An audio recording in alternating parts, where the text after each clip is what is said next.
The subject for today is astrology, and I'm joined by astrology teacher Alina Chereches. Alina, this is a vast subject, and to get the ball rolling, I want to ask you, what is astrology really for? This is a deep question. We start deep. I'd like to start in a jokey way. There is a very beautiful quotation of J.P. Morgan that says, millionaires don't use astrology, billionaires do. So what is astrology for? It gives us information, and very structured information actually, about the energetic quality of a moment. It functions in a very simple way, that at any point in time we take a picture of the sky, and from the location where we are found, and the positions of the planets and the stars relative to us creates this unique configuration, unique mandala that tells us a lot about the quality, the energetic quality of that moment. And this can describe for us how is this energetic wave we are moving on. So for most of us, deciphering this is a key to know what to do, what's best to do in this moment in time. I would say the biggest gift of astrology is this, informing us about how can we align ourselves best with the waves of the time. That's a great answer. I love that. The traditional view of astrology, of course, it's to people will impose the wishes of their ego, surely, on their birth chart. This is how the way I want my life to go. Please, you, as an astrologer, please can you tell me I'm going to get this, this, and this? And of course, I will meet my soulmate. Yes. So this tells us a lot about how little we know about astrology. So astrology informs us and gives information, but it doesn't determine the events. It doesn't have that power. We are having that power to determine our life. Of course, it can tell us a lot about the trends of our lives, the energetic trends, generally speaking, just by looking at the sky. And through the cycles of a certain moment, we know what will be the cycles following in our life. Will it come a relationship? Will it come maybe a new job? Will it come? But all these are possibilities and potential. We work with potential very much in astrology. So astrology is not set in stone, and life, from my point of view as an astrologer, is not predetermined. So as well as an astrologer, I can't foretell anything in anyone's life, but I can tell a lot about what are the possibilities of a certain moment and how can we use them the best in order to have a relationship, or in order to get a job that we would like to, or whatever else would be our goal in the moment. Do people easily understand the energetic movements when you talk about different energies? And I also understand that that astrology mirrors, as above, so below. Are these two concepts, do people find them easy to grasp? Generally, no. We are not very much educated about the nature of the universe and the principles which are at work. But you're very right. The main principle at the base of astrology is as above, so below, as below, so above, as the universe, so the soul. And this principle, the principle of correspondence, is very little known these days. So I would say when I teach my students, it's something hard to take in, but once understood, the basic of this principle is that the entire universe, it has a vibrational nature.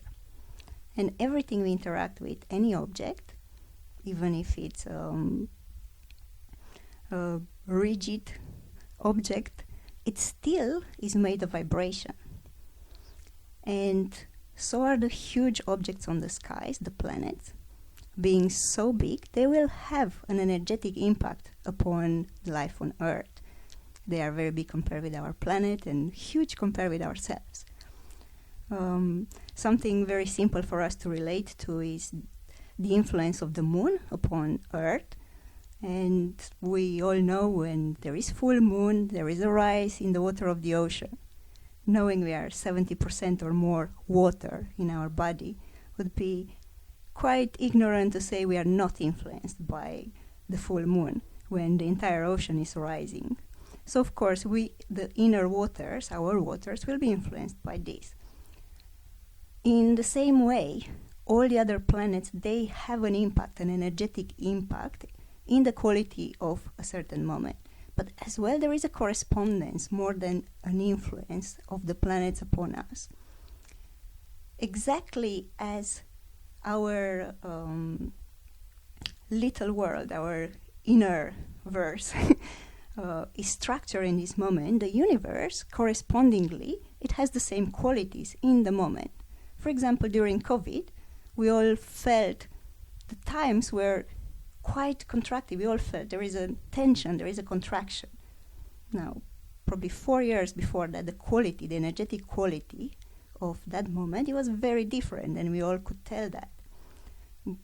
300 years ago, there was a very different quality of time, an energetic quality of that time. So we feel them, but we are not trained to speak the language of energy.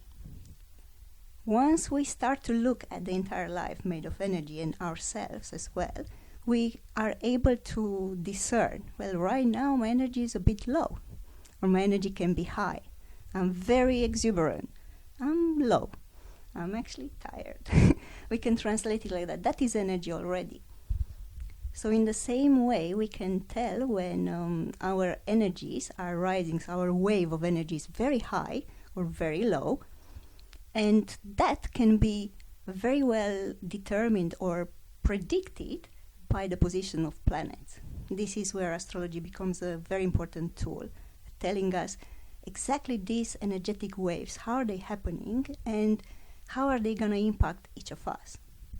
And does it require a lot of knowledge to be able to read your own birth chart or to look at transits and to be able to predict what's coming up and then maybe have a think about how you might use them, so they don't just sweep over you, but you can actually consciously, focus on them, and if it's a difficult transit, find ways of growing. And if it's an exuberant transit, harnessing that energy. Yes, it's not the easiest of subjects, astrology, and to be able to read a chart, you do need a very good understanding of the principles at work. Usually a minimum study, I would say, to understand how it works, it's minimum of a year, but even that, it's quite a short time. The practice is what makes a good astrologer, so brilliant astrologer. This is why astrologers exist, because there is a need for people that would like some guidance and some interpretation of what's going on at a certain moment on the sky and energetically in their life. They need someone to tell them, to guide them, and to decipher this language of the sky and of the stars. And how did you first discover this language of the sky and of the stars? It was a long time ago. I was very young.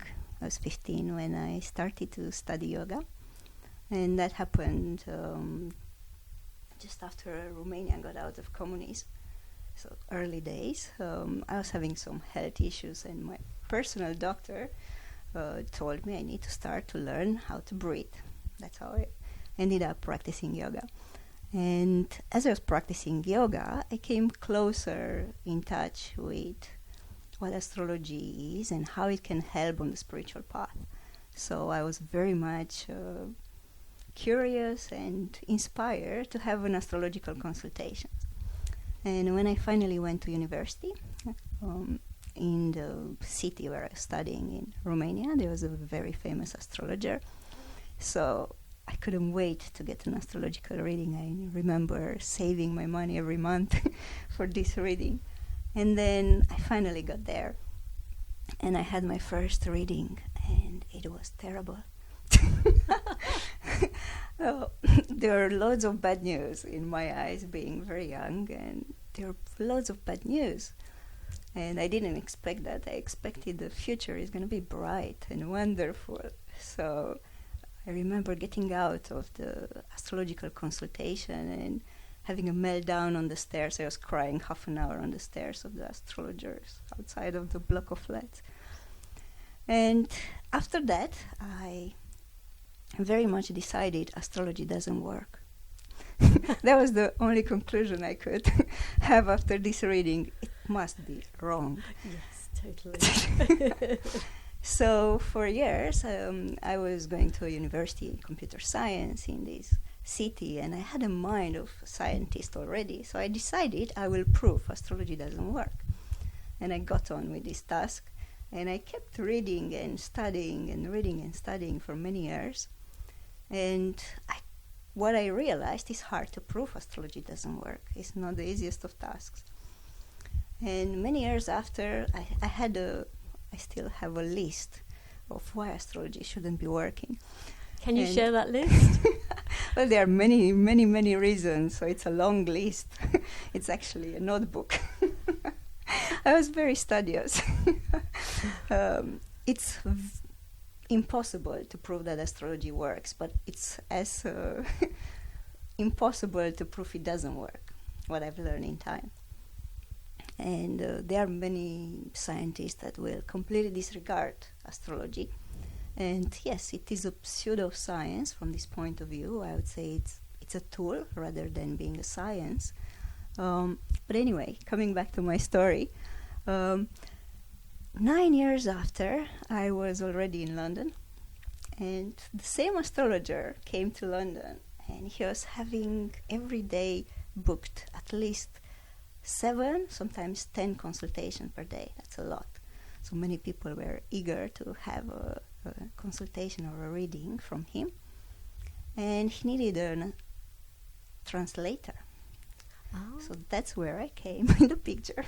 So I offered, I'll help with the translation. And this went on for a week. So I think I participated to more than 70 readings in which the client would enter in a room. It didn't matter if it was a big man, a little woman, a young person. They were entering the room, and somehow in the 20 minutes in the reading, they would be melting slowly down, and they'd have a change completely in the attitude.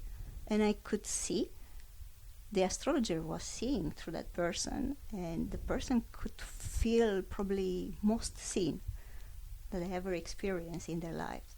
And most persons were coming in with one face and going out tears in their eyes and completely uplifted and hopeful. Not like me when I had my reading.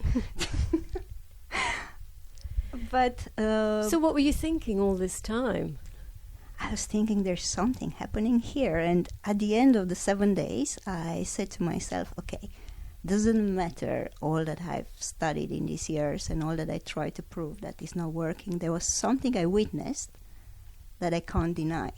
There is a power that astrology has, and there is a knowledge which I couldn't deny, because all these persons, the clients that this astrologer saw, were meeting him for the first time.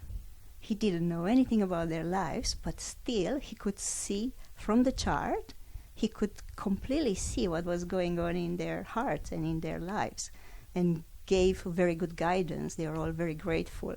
So this was proof. For a scientist, this is proof he can't deny. So I decided, okay, I need to start studying this. And then I put all that energy into studying astrology from another point of view, of someone open towards it. And that's how I started. Would you say that you believe in astrology now then? No. I would say that astrology is not a belief system for me. I would say that I approve of the principles that astrology is based upon, like as above, so below. as within, so without, and the principle of correspondence and all the principles at work. I believe that astronomy is an amazing science, but I don't think someone needs to believe in astrology for astrology to work. And I'll give you an example that I find very useful for me to relate to and as well to explain it to my students. The previous year I had 5 students in my class that didn't believe in astrology, and they ended the 1 year of study, which was quite amazing. They went the whole year not believing. Well, yes, but they practice it. So my example that I describe to my students is that we don't need to believe in the weather predictions necessarily. We don't need to have a belief in the meteor. But still, if you take an umbrella when they say it's going to rain, you're going to be protected from rain and you're prepared for the weather that's going to come. This is exactly what astrology does. It tells us what's the weather, the astrological weather, or the energetic weather going to be like. And then we can be prepared. We take the umbrella, we put a jacket, or we just take our flip-flops. From the beginner's perspective, is it always about understanding themselves, their life purpose, their conditioning, their personality, their soul? What aspects? The beginner. It starts with this. I would say it starts very much by understanding your own nature. So this would be the biggest gift that astrology has for us as humans, helping us, giving us a frame in which to relate to different parts of ourselves. So it starts with this, our natal chart, which represents the sky at the moment of our birth. It gives us, let's say, a map of the sky in that moment, which represents a map of our patterns to unfold in our life. Now, these are all potential. Each of the planets on the sky at the moment of birth is associated with a part of our psyche. There is, for example, Mercury is associated with our mind and how we think, how we communicate. The position of Mercury at birth will tell us a lot about how will we communicate, how do we understand the world, how do we relate to the world. This is very valuable information. Each of the other planets says something about the part of ourselves. But this is just the beginning. Understanding all the parts of ourselves and learning to accept them, to embrace them, it's a huge gift. Nowadays, one of the struggles I see around me is for people to accept what they are fully and to love what they are fully. And astrology does help us to fall in love with what we are. And yeah, this is the beginning. But once it's done, we can start to accept the ones around us as well, with all their richness and varieties and probably quirks.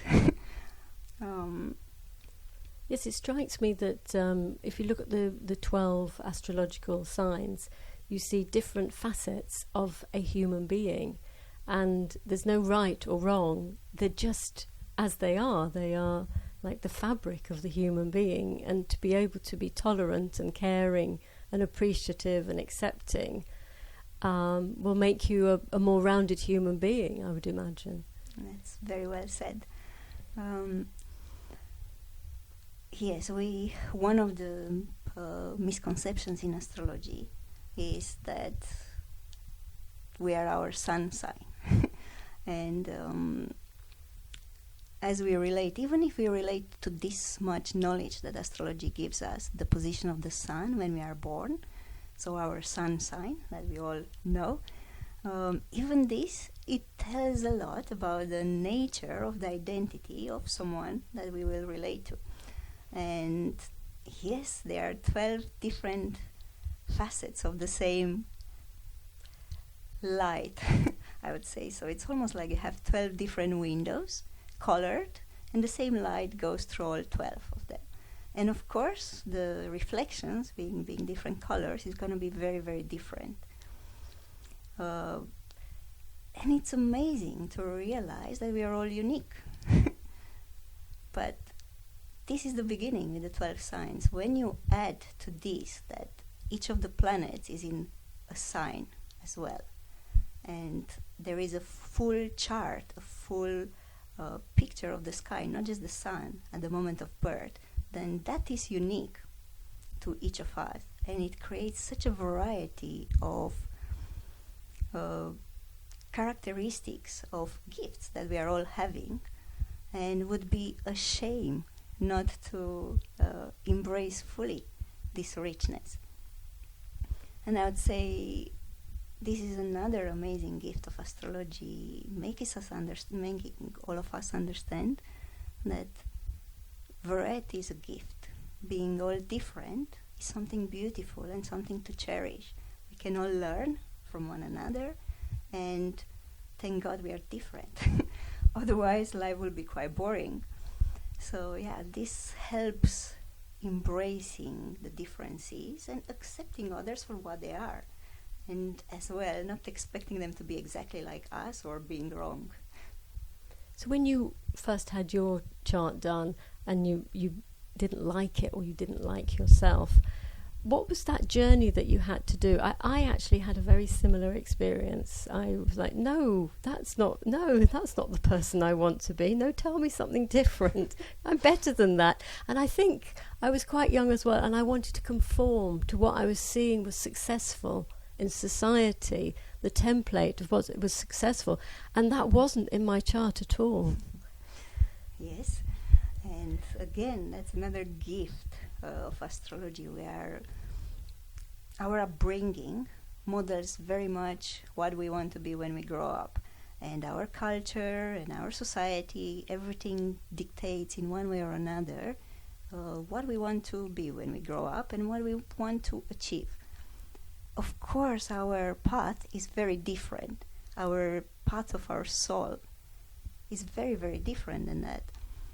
And astrology helps us to not only see it, but as well accept it, and to get out of the norm.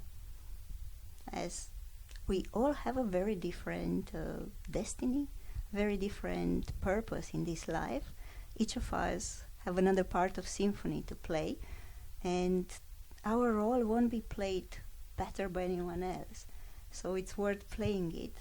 Would be a shame to miss it just because our parents or our society decided, oh, you're going to be a, I don't know, dancer when you grow up and you don't want to be one, or that you'd like to be a doctor when probably you wouldn't. Yes. And the other thing that strikes me is that, again, going back to the theme of it's not always good news, people talk a lot about the dark side, or the hidden side, and that actually it's really useful in terms of growth, whether you're on the tantric path or the spiritual path or simply want to be a better human being, to do the work and be willing to look at things that might be repressed, or in the dark side of your chart. Is this something that an astrologer can really help with?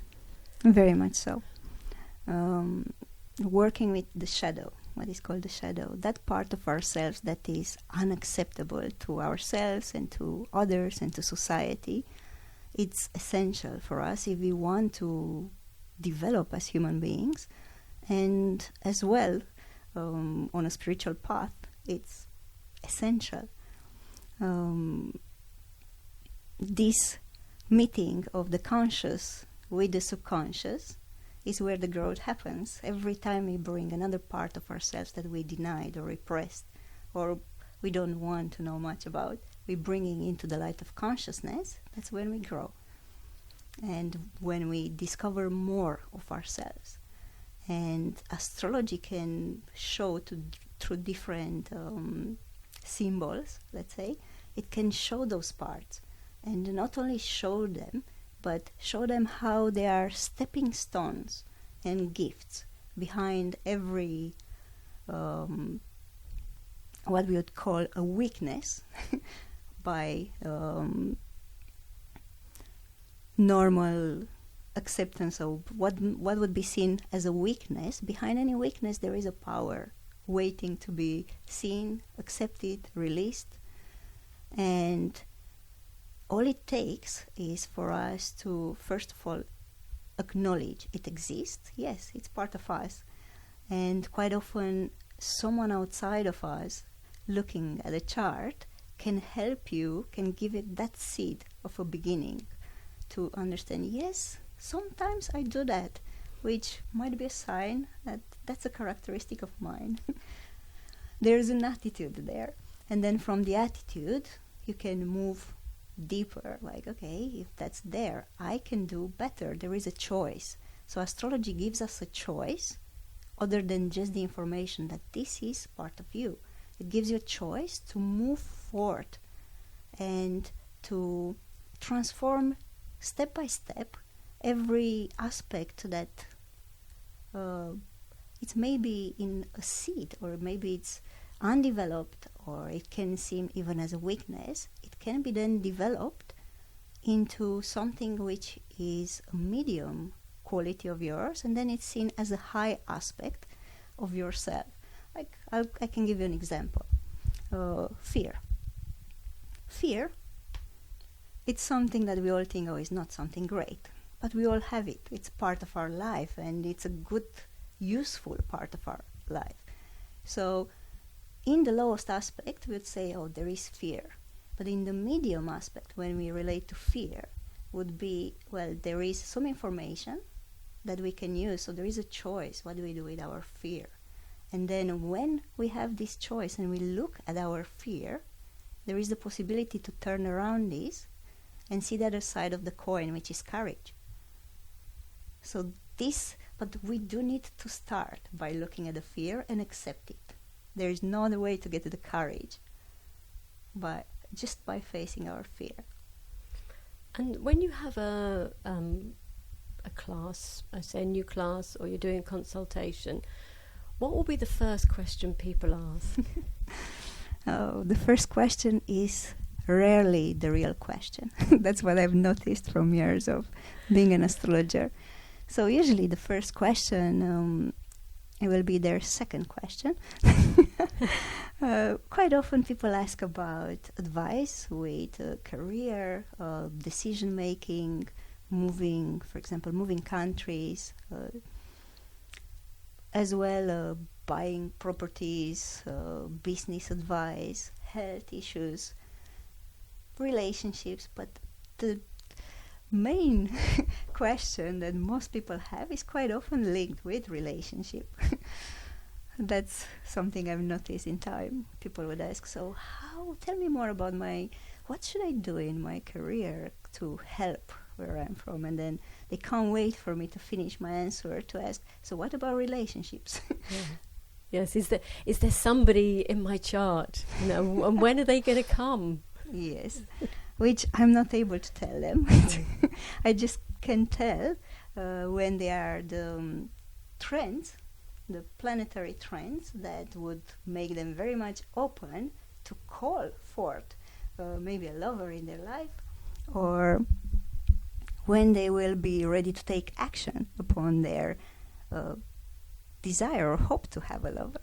And as well when there's going to be some planetary transits in their relationship house, so some movement in their own being linked with this. Can you also see blockages, things that they're going to have to work on? Of course. What we call blockages. So they are, in astrology, we work with aspects, which are communications between planets, so dialogues between planets. And some of them are challenging, some of them are very beneficial and helpful in a moment. So knowing you have a certain dialogue, which is a bit tense and challenging, of different parts of yourself associated with the planets in transit. So part of yourself fights with another. It's very useful to know that. And as well, astrology will tell you what's the most helpful step to take in order to solve this conflict. So what normally feels as an obstacle or as something negative, we see it in astrology just as a positive challenge, just in order to grow and to learn another lesson. And yes, we always have a key or a helpful guidance from the planets that are playing that.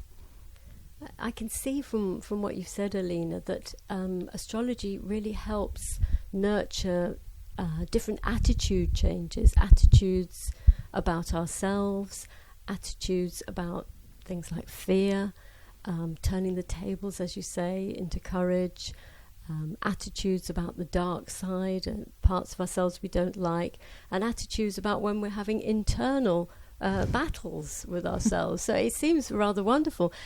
Does it also help us with our attitudes to the world we live in and the times that we're in? Yes, it can.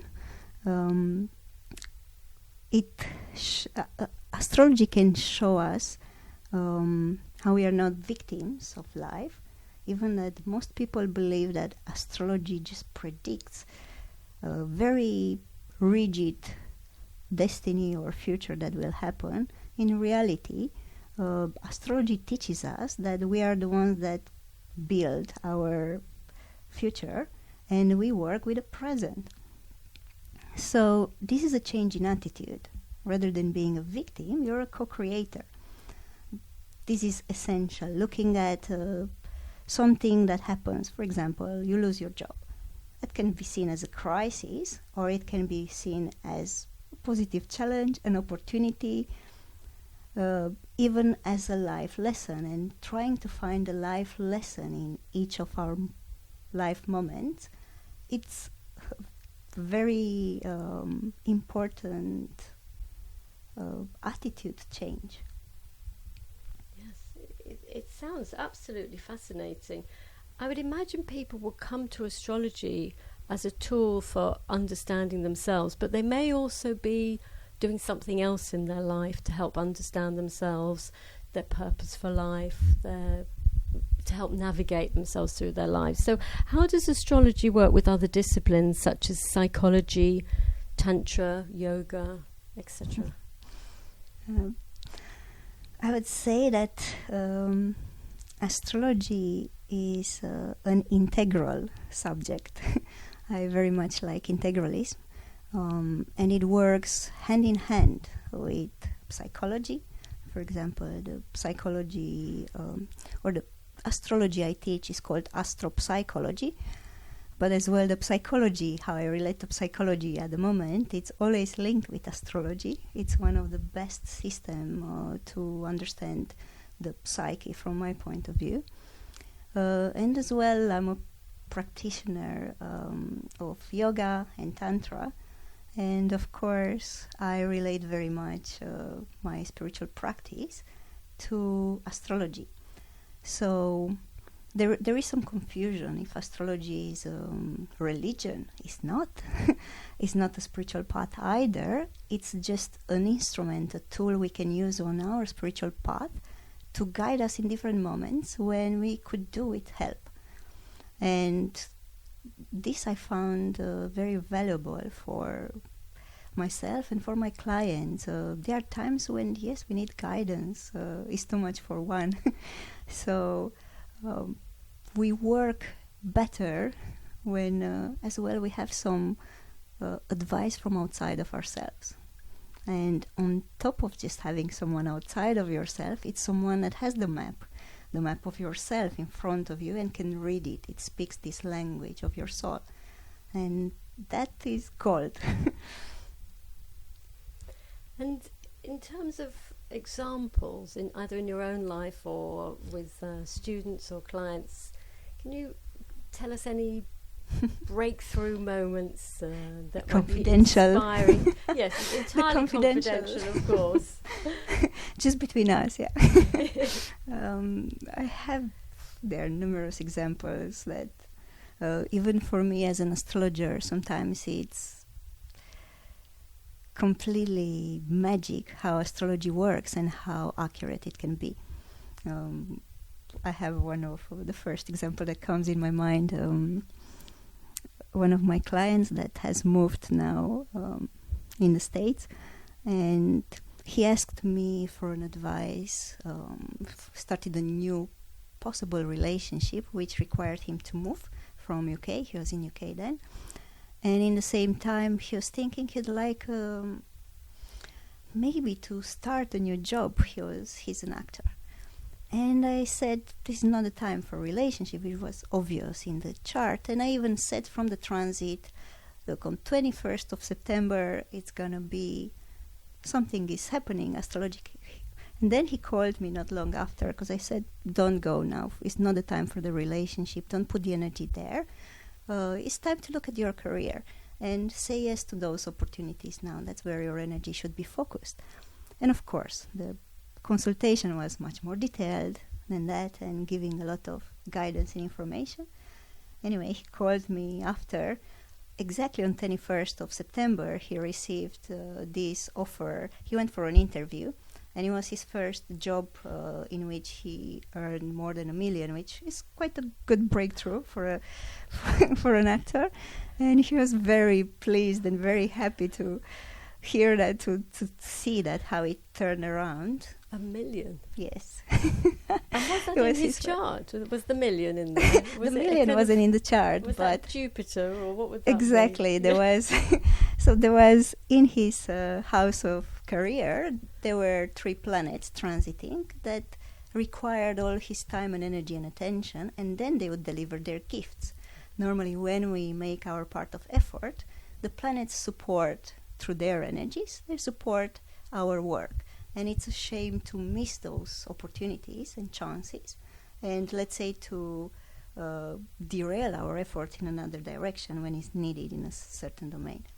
So all I was telling him to be attentive around that time, and he said it was exactly on that day. I was very happy for him. Oh, yes, it's amazing. Yeah, he's not in UK now anymore because he moved for this job that he's going to be in a movie now. It was like 6 parts movie. That's wonderful. Any other stories? There are lots of stories. Many people, I can even see my my progression in how I understood astrology, because, as I said, practice is the best teacher. And I was very lucky to learn from a teacher that had a lot of practice. So this astrologer in Romania I've learned with, probably have seen, by the time I studied with him, probably have seen, I don't know, more than 40,000 clients. That's a lot. And you learn a lot from that. And of course, he's sharing and imparting that knowledge with us. And he developed from the moment when I had a reading, and it was such a bad news for me. His style has transformed completely by the time I have learned from him. So I had him as a teacher. And I could see how the same information he delivered then, quite directly, he was learning in time how to deliver those information in a better way. But regarding that... more sensitively. In a way that it can be used more as an opportunity rather than as a burden, like something that seems impossible to get through. It's very important for all the astrologers out there and future astrologers. The way we use word and the way we deliver information is crucial. So it's a huge responsibility to be an astrologer. But I was noticing at some point in my relationship with myself and my own chart, I use my chart all the time, but how I managed to transform in a period of time in which I had some serious health issues. And after 6 months of continuous headaches and possibility to lose my memory completely, which was scary as an astrologer. And as a teacher, even more, I felt, oh, this is the end. But then I dived more into what was happening in my chart and in my life. And I found the lesson, what was the lesson of that time, and what was the key. And turning around something that it appeared to be the beginning of the end for me into something that just took me much closer to my soul. That was for me probably the best proof that astrology works. And did you need a lot of courage? I've learned a lot of courage through that period of time. And I've learned a lot to trust as well. Like, my chart was telling me as well that there are some good reasons for everything was happening, and if I follow the guidance of the planets, I will learn a very important lesson and leave behind karmic baggage I was carrying with me for a while. And this changed a lot the outcome of that situation. I could have went into a surgery. I could have done many things, but I knew that's not it. So trust is very important, and I think some of the planets actually symbolize the unknown. Is it planet Uranus? How significant is that in our lives at the moment? Because sometimes life does feel very uncertain. Life is a mixture of certainty and uncertainty for me, and a very delicious mixture. I was very glad to learn that these two, certainty and uncertainty, are two basic human needs. And we came out of the lockdown and the COVID time, and of course there was so much uncertainty. And I could see what happens when the uncertainty level is much bigger than the certainty. And those are the times when we need trust and faith and guidance. Many astrologers were saying that period of time that yes, we will get out of it, but we didn't know how. Astrology doesn't say precisely what happens, it's just what's the potential, as I said. But what I've learned with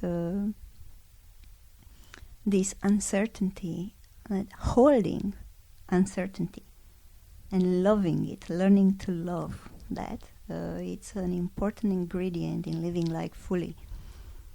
And many people out of lockdown, when we got out of lockdown, learned to appreciate much more life and the freedom of just being able to walk on the street and travel, things we took for granted before. So even those hard times or even impossible times, they teach us a lot about us trusting that everything has a purpose. In astrology, we see absolutely everything has a purpose, and it's for us to trust that. And to embrace the uncertainty. How practically, have you got any tips to give us, Alina? How do you do that? Well, I used to say I love surprises. I always said I love surprises, until someone told me, you do love them, but you love the good surprises. And I thought, that's true. And I'm sure most of us love surprises as long as they are good.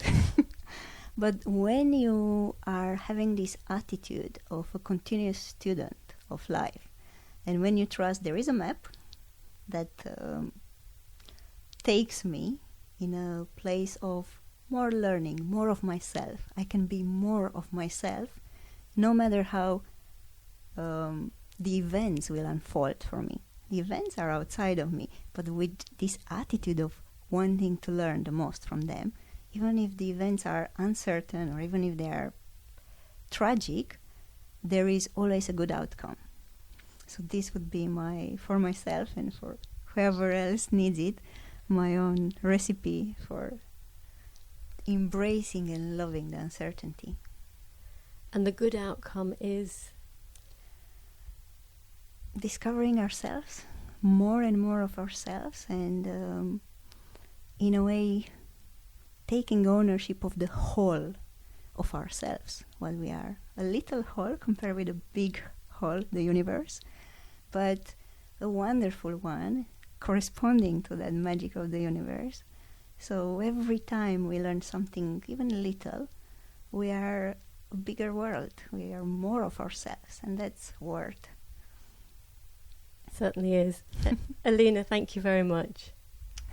Thank you. It was lovely to have this dialogue with you. Thank you.